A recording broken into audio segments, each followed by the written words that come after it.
में आपको दिया है प्रॉफिट आफ्टर बी सैलरी, तो ऑलवेज याद रखिएगा मुझे यहाँ पे 492,000 जो है वो बिफोर सैलरी चाहिए। अगर आप यहाँ पे इस क्वेश्चन को 450 से स्टार्ट करते हो, चाहे मैथमेटिकली आपने ठीक किया हो, प्रेजेंटेशन आपकी रॉन्ग मानते हुए इसको क्रॉस कर दिया जाएगा। मींस जो नेट प्रॉफिट, बेटा इट्स वेरी इंपॉर्टेंट थिंग, जो नेट प्रॉफिट पीएल एप्रोप्रिएशन में आता है वो ऑलवेज बिफोर बी सैलरी होता है, बिफोर एवरीथिंग होता है। आप उसे आफ्टर चार्जिंग बी सैलरी नहीं ले सकते।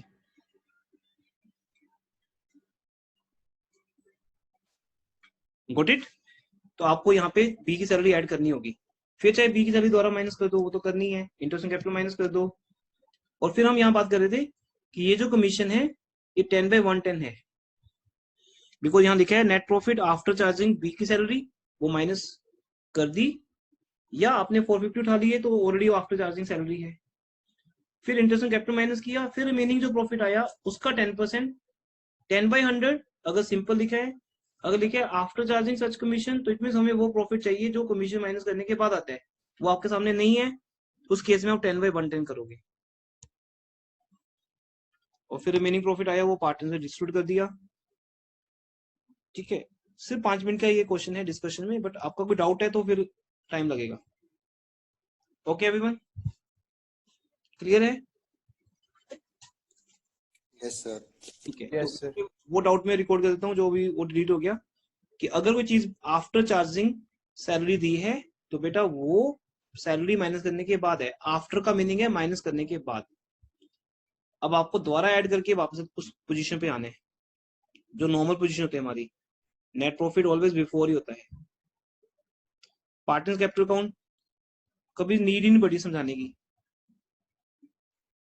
वो तो प्योरली पीएल एप्रोप्रिएशन पे डिपेंड है। अगर वहां सारी फिगर्स ठीक हैं तो यहाँ तो बस आपको लिखने के मार्क्स मिल रहे हैं, प्रे करो कि ये आए एग्जाम में आपको फ्री के मार्क्स। बहुत रेयर केस में आता है पार्टनर कैपिटल अकाउंट।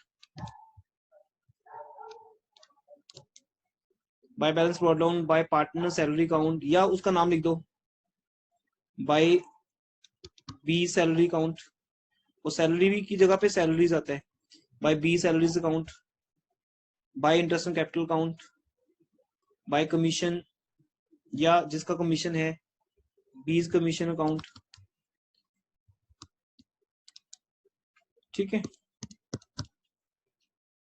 फिर by profit and loss appropriation account, share of profit. तो देखो 100% प्रेजेंटेशन के लिए जरूरी है कि हम बी सैलरी लिखें, बीज कमीशन लिखें, पीछे अकाउंट वर्ड लगाएं, इंटरेस्ट एंड कैपिटल अकाउंट। तो टाइपिंग में कई बार इतना नहीं हो पाता, बट जब आप एक स्पेसिफिक एक क्वेश्चन करोगे एग्जाम में, फाइनल एग्जाम में, तो वहां आपको ये सब बातों का ध्यान रखना पड़ेगा, ए बी रुपीज पर्टिकुलर्स, और डेट भी बनानी पड़ेगा कॉलम, अगर डेट्स गिवन है आपको। अब आप देखो इस क्वेश्चन में डेट्स गिवन है ना, कि they have given the opening capital, तो ये बात भी आपके सामने आ रही है। तो अगर उन्होंने ओपनिंग कैपिटल दिया 1 अप्रैल को, तो आपको डेट कॉलम बना के लिखना पड़ेगा, but sometimes date column ignore कर दिया जाता है, क्योंकि इन बिटवीन तो कुछ हुआ नहीं, सीधा ओपनिंग कैपिटल और फिर ईयर का एंड चल भी जाता है। पर आप बोलोगे सर बेस्ट क्या है, डेट कॉलम तो होता ही है फिर किसी भी अकाउंट के अंदर। तो 1 अप्रैल ओपनिंग बैलेंस, उसके बाद सीधा 31 मार्च 2017 को सब कुछ ऐड हुआ और फाइनली बैलेंस आ गया आपका।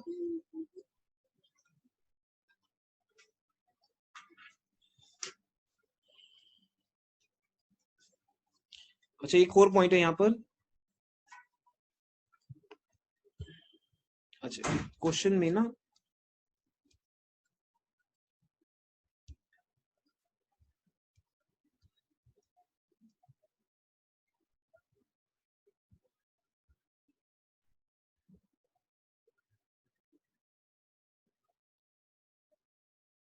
ठीक है, मैनेजर का कमीशन का पॉइंट तो नहीं है ना, वो वैसे बताया गया है कि मैनेजर का कमीशन वो आपके लिए नीड नहीं है लिखने की ज्यादा, वो जस्ट फॉर योर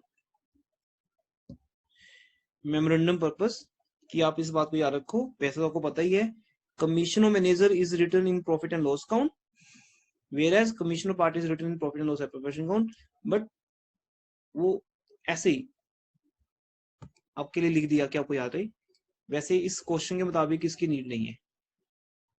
लो जी, ओके है everyone? This was overall test discussion. ठीक है, अब ये टेस्ट का क्वेश्चन पेपर, इसकी आंसर शीट और इसका सॉल्यूशन तीनों आपके पास रहेंगे। जब आप इंस्टीट्यूट में आओगे तो आपको हार्ड कॉपी इशू कर दी जाएगी हर चीज की, जो भी आपके साथ ड्यूरिंग दिस लॉकडाउन होगा। तो टेस्ट की हार्ड कॉपी मिल जाएगी इंस्टीट्यूट से, सॉल्यूशन की हार्ड कॉपी मिल जाएगी, और फिर आपको एक फाइल मेंटेन करनी होती है। बेटा सुन लीजिए, फर्स्ट टेस्ट आज एक फाइल मेंटेन करोगे, उसके अंदर आप अपने ये शीट्स जिस पे आपने टेस्ट किया है, ये मुझे चाहिए होंगी बाद में। कोई भी स्टूडेंट इसको बिल्कुल केयरफुली रखिएगा, ये नहीं बोलना कि गुम हो गई है। No one will lose this. आप इसे संभाल के रखेंगे बिल्कुल सही कंडीशन में। बाद में इंस्टीट्यूट से आपको दो चीजें मिलेंगी, क्वेश्चन पेपर और ये सॉल्यूशन के 4-5 पेजेस। तो आप इसको प्रॉपर एक बुकलेट बना लेंगे, क्वेश्चन पेपर, नीचे आपका सॉल्यूशन, आपका आंसर शीट, नीचे हमारा सॉल्यूशन, स्टेपलर करेंगे और उसको एक फाइल में मेंटेन करेंगे। फाइल अपने हिसाब से कोई भी ले लो आप, उसमें आप पंच फाइल ले लो, पंच करके फाइल में डाल दो। एक टेस्ट हो गया, फिर टेस्ट 2, टेस्ट 3, हर टेस्ट का रिकॉर्ड रहेगा आपके पास, और हर टेस्ट कंपल्सरी होगा सबके लिए। ठीक है बेटा, अब इसको ओवर करते हैं। बुक 3 के लिए मिलते हैं, चाहे हम 30 मिनट्स ही कर लें, बुक 3 को कंटिन्यू करते हैं। मैं इस मीटिंग को ओवर कर रहा हूँ, आप लोग 5 मिनट के बाद ज्वाइन कर लेंगे, बुक 3 स्टूडेंट्स। सर एक बार 11th क्वेश्चन दिखा दो, आंसर देखना उसका, A part. Others can leave meeting अगर चाहते तो। सर वैसे आपने बोला था कि 3rd मई के बाद बैचेस ऑल्टरनेट हो जाएंगे। हाँ बेटा, लेकिन मुझे लग रहा है थोड़ा सा, मैंने जो असेसमेंट की है कि जितना मैं 22 डेज में टीच कर रहा हूँ, टीच करना था मैंने, उतना मुझे 30 डेज लग गया आपके लिए। मैंने असेसमेंट की है, तो ऑनलाइन में ना स्पीड कम है। एक तो मुझे रुक के बोलना पड़ रहा है ताकि कहीं ना कहीं लैग होता है नेट के अंदर। फिर ये जो मीटिंग कट गई, फिर वापस आ रहे हो, कोई अटेंडेंस में, कोई कुछ, ये सब चीजें चल रही हैं। तो अभी रुक जाओ, अभी एवरेज बनी नहीं हमारी ना, एक बार वापस एवरेज तक पहुंच जाए हम, क्योंकि हमारे पास एक कैलेंडर लगा होता है ना कंप्यूटर में, वहां लिखा होता है कि इतना सिलेबस इतने डेज में होना चाहिए, चाहे बैच रेगुलर हो या अल्टरनेट हो, उसका कोई मतलब नहीं।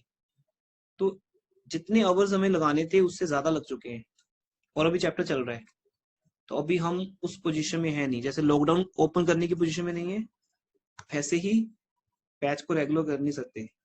अदरवाइज मेरे लिए तो बहुत ज्यादा टफ है आजकल, बहुत से बैचेस चल रहे हैं, तो एक स्टेज पे कर दूंगा मैं इसको ना। ठीक है, 3rd मई तक सोचा था, लेकिन अब करंट सिनेरियो के हिसाब से तो अगर हम करेंगे तो हम बहुत लेट हो जाएंगे, क्योंकि अभी हमें इस चैप्टर को ओवर करके एनपीओ भी करना है, वो भी एक लॉन्ग चैप्टर है। ठीक है जी, यू कैन लीव मीटिंग। फिर 5 मिनट्स तक हम दोबारा मिलते हैं बुक 3 के लिए। Thank you only sir. 30 minutes की क्लास होगी उसकी।